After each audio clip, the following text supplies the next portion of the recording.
Hello guys, আজ আমি ঘুগনি করব। তো তার জন্য দেখো মটর কুকারে দিয়ে দিয়েছি, জল দিয়ে দিলাম, একটু তেল দিয়ে দেবো। এটা আমি 10 মিনিট মতো সেদ্ধ করে নেব। গ্যাসটা ধরিয়ে কড়াইটা চাপিয়ে দিলাম। কড়াইয়ের মধ্যে দিয়ে দিলাম তেল, তেলের মধ্যে দিয়ে দিলাম পেঁয়াজটা লাল করে নেব। তার মধ্যে দিয়ে দিলাম 1 চামচ আদা রসুনের পেস্ট। মশলাটা একটু ভাজা হয়ে গেলে দিয়ে দেবো আলু কুচিটা একটু ভেজে নেব। ভেজে নেওয়ার পর এর মধ্যে দিয়ে দেবো নুন, হলুদ, জিরে গুঁড়ো, লঙ্কা গুঁড়ো। মশলাটা ভালো করে ভেজে নেব। তো দেখো ভাজা হয়ে গিয়েছে। এর মধ্যে আমি সেদ্ধ মটরটা দিয়ে দিলাম। সেদ্ধ মটরটা দিয়ে বেশ ভালো করে নাড়াচাড়া করব। নাড়াচাড়া করে আমি দিয়ে দেবো জল দিয়ে কিছুক্ষণ এটা এখন হবে।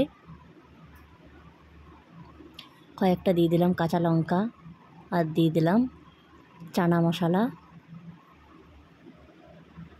আর দিয়ে দেবো ধনে পাতা কুচি। তো ঘুগনিটা প্রায় রেডি হয়ে এসছে।